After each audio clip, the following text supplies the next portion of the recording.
So when you Yes, I did. hit me with the topic for today, Yeah. it was hard. I'm not gonna lie, because it's like picking favorites from that time period. It's hard. There's tons, right? So I hit you up a couple days ago and I said, hey, why don't we do a top three songs from our college dance years that we enjoyed at the club? And so that would be 80s New Wave. Absolutely. But when you asked me, that wasn't exactly what you asked. You asked new wave. You said new wave, and so I do have a dance, a very very familiar dance track for both of us in there as one of the three, but my other two were earlier. They were new when new wave started. And so that's kind of what I brought to the table today. Okay, so you want to introduce yours first? Go ahead and do whatever introduction you want to do for yours. Okay. So August 1st, 1982 was a very, very important date for music. It was the first premiere of MTV. And so that's the first time that the rocket ship took off and the guitar riffs came on. And so the first song that I have on my list today was actually the first song that was ever played on MTV, the premiere.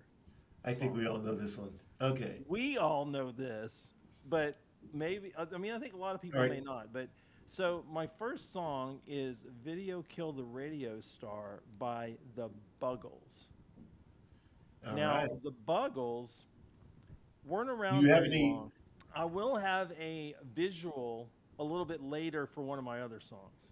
The Buggles weren't around very long, but they also were very influential it set the stage for what a music video should look like on MTV, because back then the bands weren't making music videos. All they had was live performances, maybe filmed. And the video for this was very spacey, very campy, and all that. And MTV actually did give them some money to make this video, because the title "Video Kill the Radio Star" was perfect for that. And the song actually came out like 3 years before it was on MTV, and it got a little bit of traction, but not that many. But of course, this sent it through the moon. I heard you on the wireless back in 52, lying awake intently tuning in on you. If I was young, it didn't stop you coming through.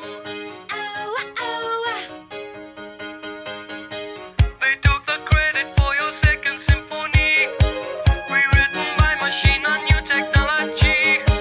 And now I understand the problems you could see. I met your children. What did you tell them? Video killed the radio star. Video killed the radio star. Pictures came and broke your heart. And now we meet in an abandoned studio. The lead singer for the Buggles was Trevor Horn. And do you know any other bands that Trevor Horn was part of? No, that's a very good question. Trevor Horn was in Yes for 1 year, but his big claim to fame, which some would even say were way more popular than the Buggles, he started the Art of Noise. Oh, wow. And so he's a keyboard guy. But anyway, so that was my first song that I picked. And just because of the symbolic value of it and everything, but I also really love the track. My kids love the track. It's very lighthearted, very positive and peppy, which I think was the 80s. You know, get really dressed up, look nice, go out to the club, no music about negative things. That was kind of the whole vibe then. And boy, oh boy, for people like Prince, and they really showed us how to get dressed for that time period. So that's my first one. How about you? We'll switch to you and give me your first one on your list and give me a little background on it. Okay. 3 Pet Shop Boys. Okay, great. Boring. Number 3, being boring. I love this video because it reminds me of the Helman Newton photography. It also has that great new wave party feel, atmosphere. It's very Andy Warhol-ish. The music video. The music video was really important to me because I just think this is one of those few songs that with the video, it just really amps the song. I love the dancing on the stairs.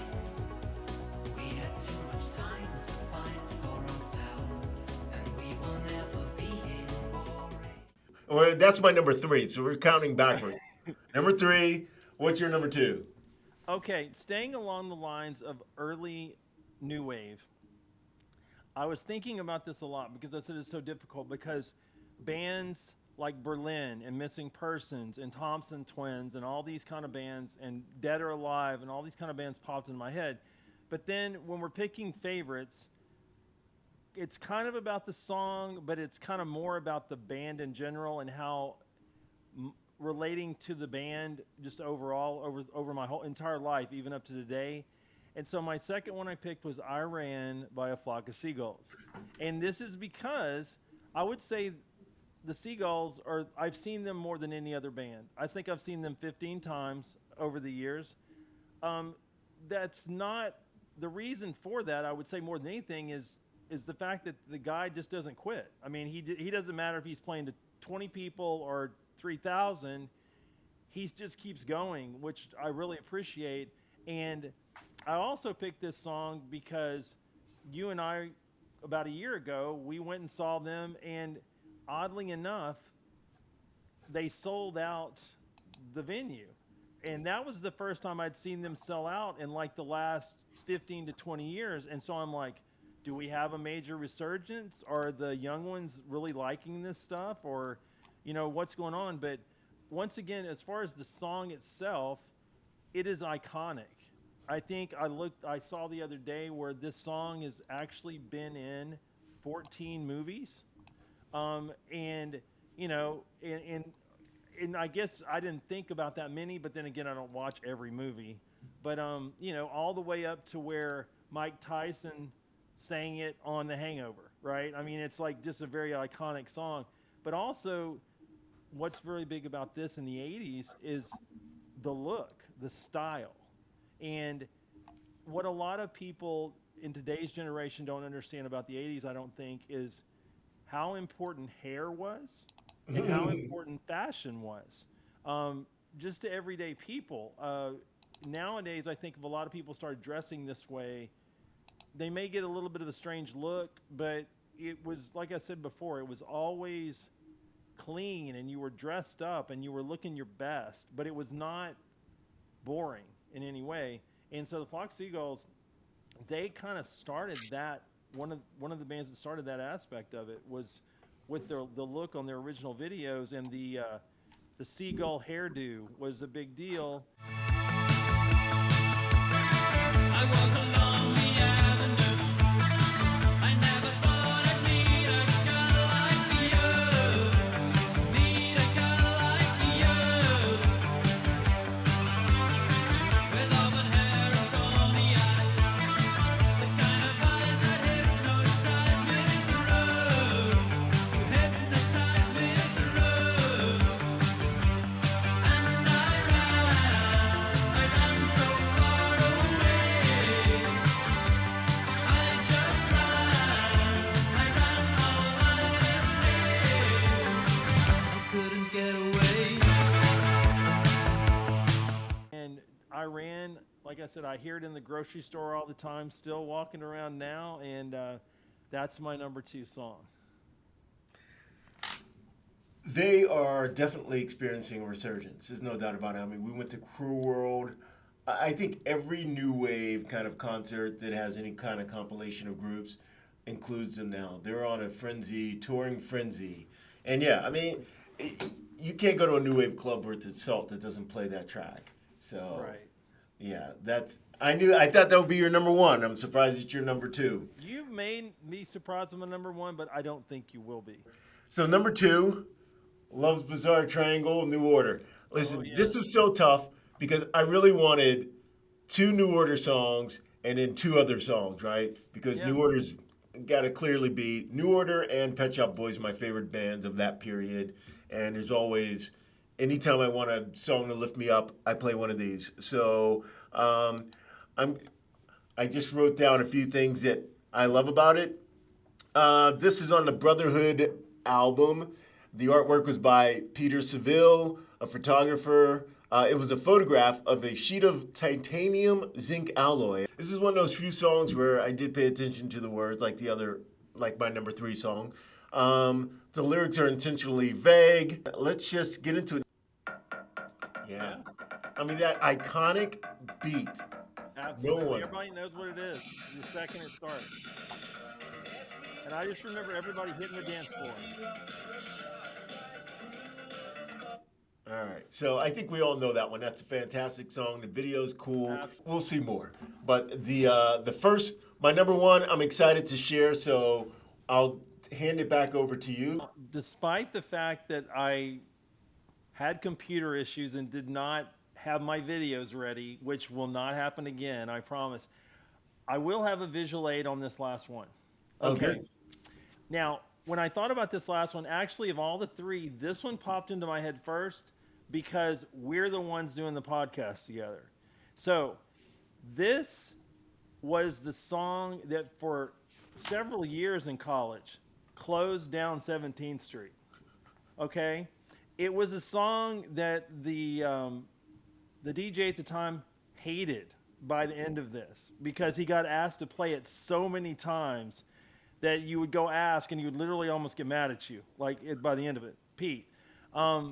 So it's called, and forever, we've had this discussion, forever I had no idea what this song was called because it wasn't a song, it was an import. It was not a song you could get over here. And I remember at the time Pete saying that he'd paid $45 to get a copy of it over here because In the 90s. it was an import. Like you couldn't get it in the States or whatever. So years later, you know, me being me and me being strange and everything, I said, I got to have this on vinyl. I have to have this on vinyl. So basically, this is what the vinyl looks like. And I don't even know how the person that sold this vinyl knew how to sell this vinyl. Do you see anything written on this vinyl? It was a test print because this song, oddly enough, they made a video, but it was never on an album. The band lasted long enough to make, I think, 3 or 4 songs because it was one of those bands out of Europe that was just back in the day when people over there everybody was doing music and people were just changing places with people like this and that. The name of the band, the band actually had several different names. When this song came out, it was Vision UK or UK Vision. Some places it's one way, some places the other. If you look now, they just on the video for it, which is kind of a pirated video, it was just called Vision. And I think that's what it turned into a little bit after. But this is all within months. And as you see, like they never really got going too much before like the keyboard player for that band left and ended up with Depeche Mode. So he kind of traded up. So anyway, the song is called Lucifer's Friend by UK Vision, and like I said, at some point in the future I will pull it up and have it ready to play. But it was, as you remember, that was the song that had the little flute sound in it, up and down and everything like that. And that was, so I thought, to me, that's definitely, as far as the dance club, that's my memory that I have more than anything else. Well, let's see if I can find this because I got to hear it. There is a video. There is a UK video. Vision. Here we go. Oh yeah. Who's the keyboardist?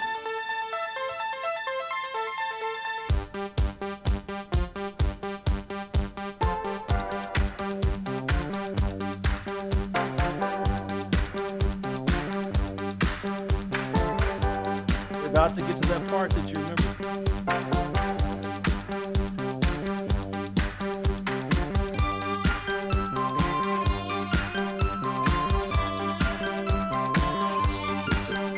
Yeah, I recall Pete getting angry over this.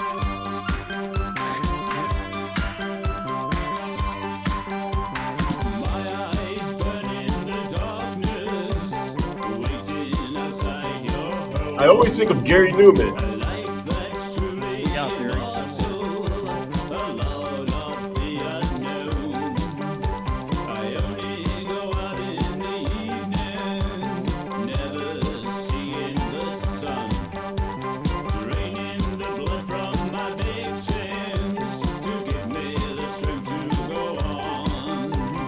Yeah, this is good. I mean, I just remember for years it was got the question. I think the last thing every time. That's hilarious. That's great. Oh, yes. I'm sorry. All right. I'm throwing this in. I'm cheating. I'm throwing in an honorable mention before we do number one. There So, are no rules. There are no rules. so today's honorable mention is Just Like Heaven and The Cure. Yeah, I love this song. This is a great one. We all know. The song was released in October of 1987 as the third single from their album, Kiss Me, Kiss Me, Kiss Me. It was the first U.S. breakthrough. This was The Cure's first American Top 40 hit, peaking out at 40 on the Billboard 100 in 1988. It helped solidify their global popularity. The themes, the lyrics explore romantic euphoria, which totally we get into that. Memory and longing, the chorus line, show me how you do that trick, became a fan favorite lyric The one symbolizing that the made me magic of love. scream, she said. Yes. Robert Smith stated in interviews that Just Like Heaven is one of his favorites that he's ever written. Well, that's because he's got style. He knows what he likes. There you go. I agree with that. So the intro guitar riff is instantly recognizable and was played by Pearl Thompson and is considered one of the most iconic in alternative rock. We'll hear a little bit. Oh, yeah.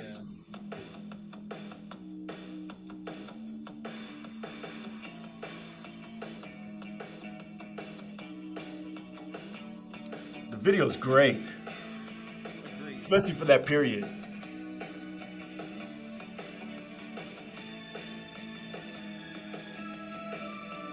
Screaming keyboard. Yeah, I just remember I would always run, everybody ran to the dance floor on that. So now that I've taken up a lot of time on that, we'll go to the number one, obviously Blue Monday by New Order. This song is so popular. There's a club here, the only club that I consider even partially 80s New Wave. Yeah. They're called Bar Sinister, and on Monday nights they do Blue Monday, and I think it's every Monday, which is pretty cool. And people dress up, and it's, semi-reminiscent. It still has a little bit of its own LA pseudo-pretentious air, but a couple of quick stats on this one. New Order, Blue Monday. Okay. So New Order, Blue Monday, right after the end of Joy Division, its new identity, New Order, began shifting from post-punk sound towards electronic, synth-driven music, influenced by European acts like Kraftwerk and the New York club scene. Inspired by dance and disco, the song's signature thudding beat and bass line helped define dance, rock, and synth pop in the 1980s. And I'll dare say that New Order is not New Order without their bass player. I'll play this number one. Very craft work. The initial idea behind Blue Monday was so that they had a definitive answer to their no encores policy. To quell potential riots, why not have an encore that played itself? Elements of Blue Monday emerged from their first experiment with the Oberheim DMX drum machine, the completely electronic 20-minute instrumental Video 586, programmed earlier in 1982.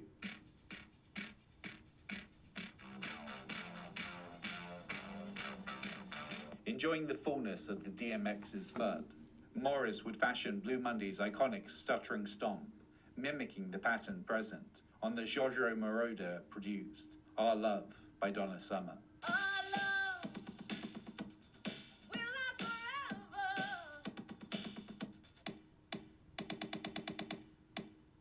So many songs had overlap, which is great. It's like such that. new and finicky I know, it's hardware incredible. brought its own It's problems. iconic. To back up his work, Morris would have to copy it onto a spare tape. But upon doing this for the first time, it wiped what he'd written.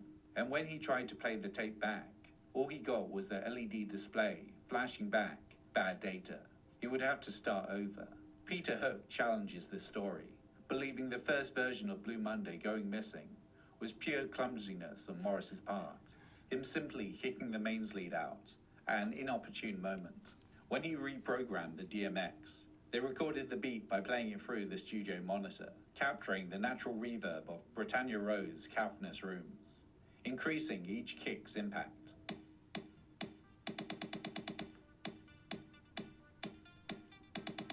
But ghosting the drum machine weren't the only blunder that lent Blue Monday its character. Oh, that's my favorite. The synthesizer melody is slightly out of sync with the rhythm. Yes. This was an accident. It was my job to program the entire song from beginning to end, which had to be done manually by inputting every note. I had the sequence all written down on loads of A4 paper, sellotaped together the length of the recording studio, like a huge knitting pattern, but I accidentally left a note out, which skewed the melody.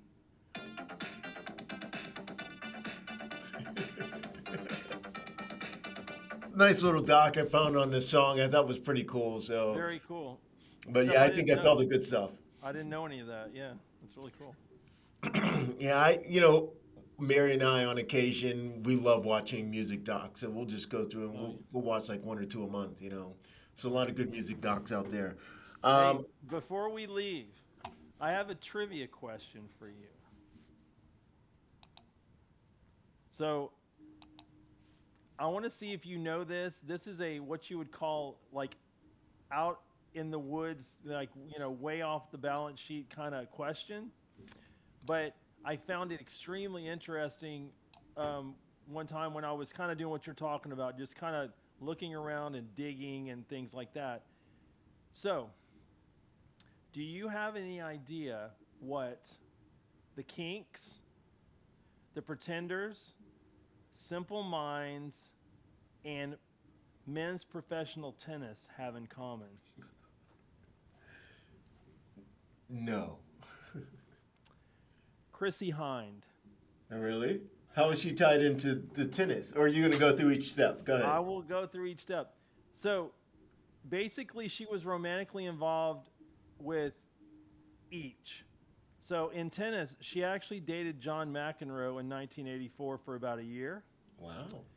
She also lived with Ray Davies, the lead singer from the Kinks, in the late 70s. And finally, she was married to Jim Kerr, the lead singer of Simple Minds, for 8 years.